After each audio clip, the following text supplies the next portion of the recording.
Hey guys, how are you today? My name is Mema and today I'm gonna be talking about something that you might get related to me, and I hope that's okay so I don't feel alone. So today we're gonna talk about insecurities and my inner child. There is a lot of people that struggle with this and they don't want to share, but today I'm gonna share my experience, my opinions, and what it helped me to get through this. So as I told you in the video before, I have a lot of insecurities. That was actually the last one. And basically my insecurity is of not being enough and being by myself, so being alone. So just gonna share a little bit about my past so you can guys understand where is everything coming from.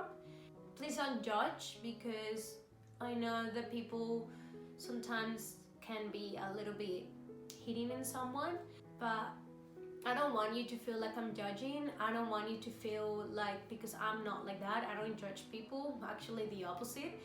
I always listen what my clients need to tell me or what my friends need to tell me, and they want my opinion because it's honest, and because if they need me to just be super objective and tell them something that they don't like to hear, then but being from my heart, I'm gonna say it to them. So I'm always being a person that is super happy. I'm super hyperactive and and I love smile, I love laughing, but the reality is that with that all hyperactivityness, I don't know how to say that, but with that all energies and that smile, sometimes I protect myself, and this is became since I was very little. So it starts when I was very little.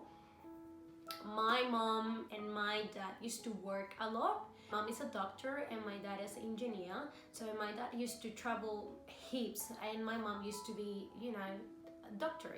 Doctors always be in emergency and they're always busy, and my dad was busy all the time. And I used to be all the time with nannies. My mom used to leave us with nannies at home, or used to live us with my auntie or with my nonna all the time so they can take care of us, because sometimes she was just working to provide us the best education, to give us the same. So I'm not saying it's their fault at all. I love them with all my heart.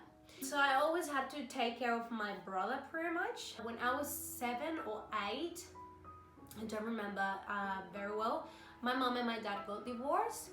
And pretty much from there, my dad obviously left home and we used to live with my mom. My dad left home, so I remember having dreams of my dad being dead. Like, imagine all that scare of he left home, that I was just scared. So my mom used to call him, because thank God and thanks to my dad just divorced my mom. He didn't divorce us, and that's something that I'm lucky for, and that's why I love my dad so much, and that's why I love my mom so much, because they get along super well. Even though they got divorced, my dad didn't leave us, so anytime we needed him, we used to see him. But what's the fact of, if I wanted to see him when he was traveling, I couldn't see him. So I always, and in that moment I think we didn't have video calls, so we couldn't see him like that. So it was just phone calls, when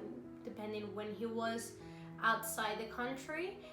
It was impossible to talk to him, so we're always gonna see him every like 15 days or 20 days, so depending how long he was outside. So I used to be with my mom pretty much all the time, and when she was working on emergency, she used to take us most of the time, so we used to sleep in the hospital with her. It was actually pretty fun, but I used to take care of my brother. So when we got older, when I was 10, I think my mom started to leave us alone at home, because I was mature enough to cook and just take care of my brother. So she used to leave us alone. Used to come a nanny. They used to clean our house as well. She's one of like that I remember the most, because she's the one that she actually still with my mom and our family.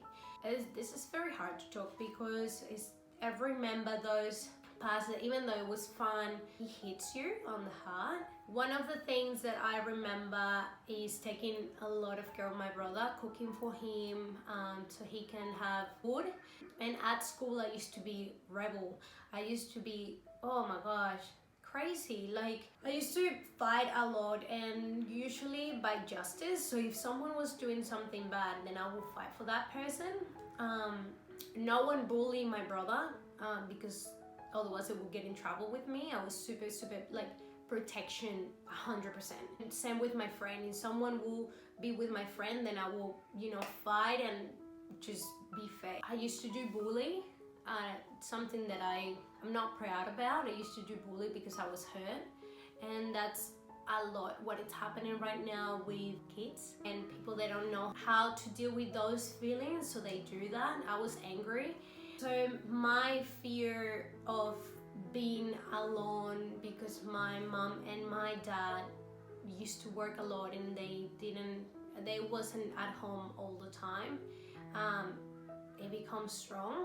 I used to do a lot of sports, so it kept me busy all the time just to think about that, being alone. So I used to be with a lot of friends in that sport community, if you want to say it like that. And it was amazing. It was my escape to those feelings that I didn't want to feel, and I was protecting myself of being hurt.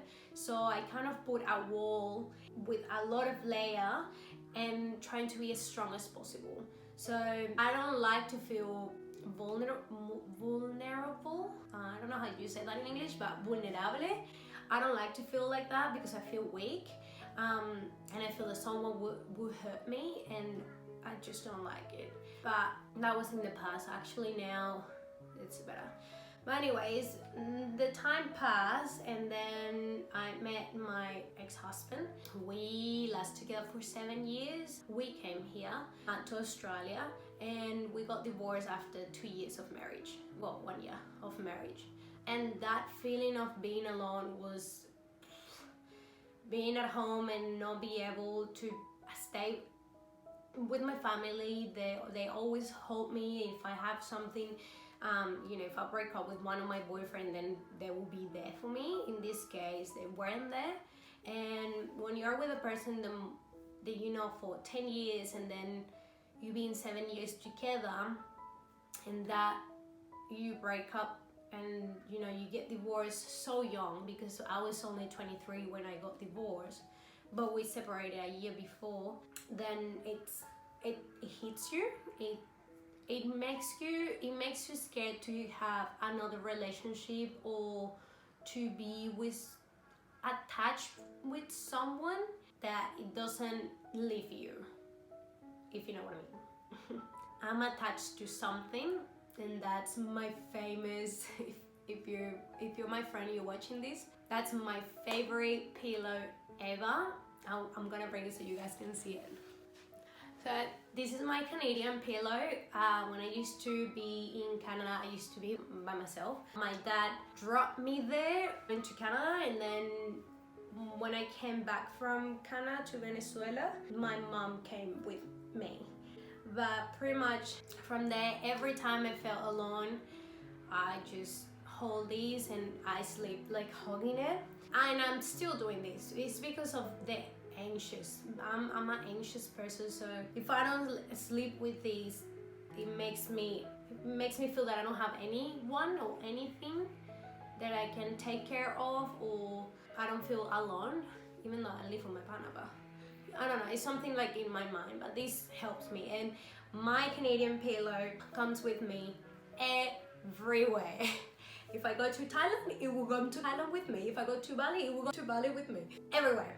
Literally everywhere. After I got divorced at 23 years old, it took me a while to be with someone else. I started to be alone with my friends. I started to talk about it. Something that it helped me a lot is talk with my family, with my mom and my dad. Usually I would talk about this with my dad. They always cheer me up, but my dad is more objective. My mom is more subjective. So with my mom, my mom will say, no, mommy, you can do it. Go. If I could do it with 2 little kids and you can, and you know, I told you I had him, whatever, you know, mom stuff, but you can do it. Now with my dad, when I talk with him about this, my insecurities, he's just hit me, like literally. He will say like, no, you're not feeling like this because of you sad, you're feeling like this because it's your insecurities that you've been hiding and you've been protecting is hurt, and that's why you're feeling in this way. Because sometimes I feel that I'm losing my mind, literally, and sometimes I feel that I just want to explode, crying and cry and cry and sleep and cry and eat ice cream and cry and eat chocolate and cry. That's all I want to do, but I don't do that. I cry a lot for everything. I got with, after I got divorced, after a year, I got over him, I forget him, and thanks to that relationship, it helped me to be the person that I am now. A little bit more secure of my things. I know what I want, I know what is not correct, what is correct. Sometimes obviously I make mistakes, I'm not perfect, no one is perfect. You know, it helped me to be protected more. It made me to think I'm not gonna be with someone because I'm feeling that if I get too attached, then I'm not gonna do it. It's gonna leave me, like everyone left me. So that's what my inner child got. When I got with my partner now, it was a little tough because I wasn't sure if I wanted to stay in Australia or not. I wanted to stay, but I said no, I miss my family so much that I just want to leave, and I just want to be with my friends, and you know, I can't do this anymore by myself. Even though I was working and that kept my mom distracted, but every time I go home, it was miserable. It was just me at home doing my work sometimes, and when I was doing nothing because I didn't have anything to do, just to be with myself, it was when I felt very lonely. I learned how to be with myself before I got with my partner now. So when I got with my partner now, it was the time we just moved. I think it was like 2 weeks or 3 weeks after. I used to treat him bad, like terrible bad, because I was pushing him away. I was pushing him away because I didn't want him to get attached. I'm so in love with him. I just didn't want him to get attached because I said, no, he's gonna leave me. Like, I'm gonna get in love, I'm gonna get hurt. I don't want that. It was one day that I just called my dad, devastated because I didn't understand what was going on, why I was pushing him away, why I was treating him so bad, always avoiding him. I called my dad and I said, Dad, I just don't understand why I'm being a real to him. And then he said, yes, you know why it is, because you want to leave and somehow you giving him the guilt of you staying because you miss us. And because you miss your mom, and you miss me, and you miss your brother. Now that you have a new brother, now you want to know him and meet him, and that sort of make you feel that it is his fault. And then he told me, like, it's your inner child, that you think it's by pushing him away you're not going to get him attached, and because of that then you're gonna be alone again. You have to remember that we're here, and all positive stuff. That's what I used to feel. Then I called him apologizing and, you know, saying that I'm sorry because I've been super rude with him and treating him very bad. And then we talked like for 45 minutes. He had to go to the doctor, and he just waited for me until I calmed down. I was crying, devastated because of that. And now I still feel not the same, but every time I feel that I'm lonely, I talk with my parents, and every time I feel that I'm not good enough, then I talk with my partner. And that's something that has been helping me. You need to be able to be with yourself and love yourself. I know that's easy to say, but it's really hard to do. And I've been in that situation where I just don't want to be by myself, and that's it. And I don't want to be with myself, and I might feel lonely because I've been there. I feel like that. But the more you alone you are going to the beach by yourself, you will love it. You will get used to it. You will get used to the peace, the inner peace that you feel, the outside peace that you feel, and slowly understanding what you like, what do you want, what you don't like. So this is how I deal with my insecurity of me. First, learn how to be by yourself. Every time I feel that I'm pushing someone away, in this case my partner, because I live with him, I just go away and talk to myself. Get into your head, just close your eyes, go down those stairs and get into the basement, open the door, talk to my 7-year-old that is scared of being alone, that it's okay to be scared and then you've got it. You're not alone, you got me, hold my hand, let's go up. That's something that it makes me calm, because I'm talking with my 5-year-old, 7-year-old in this case, that she is scared. And it's okay to be scared, but you need to understand that everything is gonna be okay. I know there is something that I always say to my clients: at the end of the tunnel, there is always light. And there is not a train coming. No, because one client said that to me. It's not a train coming, it's heaven coming, it's paradise coming. Something that helped me as well is talk. Have this conversation with someone that you know that you can trust, someone that knows you the best, and it can give you a objective advice. In this case, I talk with my dad and talk with my partner. Maybe because I talk to them because they're men and they're kind of like my protection.